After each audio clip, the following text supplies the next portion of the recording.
Hi. இனி நம்ம பார்த்த படம் தான் சர்வமயம். எல்லாரும் பாடுறா பாடுறா பாடுறா பாடுறான்னு ஹைப் ஏத்தி விட்டானுங்க. சரி என்னதான் இருக்குன்னு பார்த்துடலாமேன்னு சொல்லி தான் போய் பார்த்தோம். இதுக்கு முன்னாடி தியேட்டர்ல ரிலீஸ் ஆகும்போதும் நிறைய ரீல்ஸ் பார்ப்பேன். இது சர்வமயம் ரிலேட்டடாவே. ஸோ இந்த படம் வந்து அப்படி இருந்தது, இப்படி இருந்தது அப்படின்லாம் சொன்னாங்க. என்ன பிரச்சனைனா, பேய் படம்னு சொல்லி தியேட்டர் ரிலீஸ் ஆகும்போது பேய் படம், பேய் படம், பேய் படம் சொன்னதால நான் அவ்வளோ பெரிய பேய் படமா இருக்கும் போல, பயங்கரமா த்ரில்லரா, ஹாரரா இருக்கும் போலன்னு நெனச்சிருந்தேன். ஓடிடில வரும்போது வந்து உண்மைய சொல்லிட்டானுங்க. இது ஃபீல் குட் ஹாரர் மூவி தான் அப்படின்னு சொல்லி.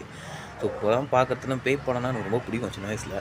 இப்போ எடுக்கிற பேய் படங்கள்ல வந்து பார்த்து பார்த்து பார்த்து போர் அடிச்சிருச்சுன்னே சொல்லலாம். சரி இத ஃபீல் குட் ஹாரர்ன்றாங்களே, இது புதுசா இருக்கே அப்படின்னு சொல்லி என்னதான் இருக்குன்னு சொல்லி பார்க்கலான்னு தான் போய் பார்த்துருந்தோம். உண்மையிலேயே வந்து ரொம்ப நல்லா இருக்கு. டெலுலுன்னு ஒரு பேய் எல்லாருமே ரீல்ஸ்ல ஷேர் பண்ணிட்டாங்க. நான் புதுசா சொல்ல வேணாம்.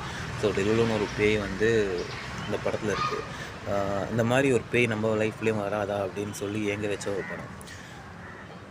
கண்டிப்பா வந்து படம் பார்த்து முடிச்ச பிறகு எல்லாருக்குமே வந்து ஒரு நல்ல ஃபீல் கிடைக்கும். ஸோ இந்த படத்த கண்டிப்பா எல்லாரும் ஒன் டைம் வாட்ச் பண்ணுங்க. Thank you.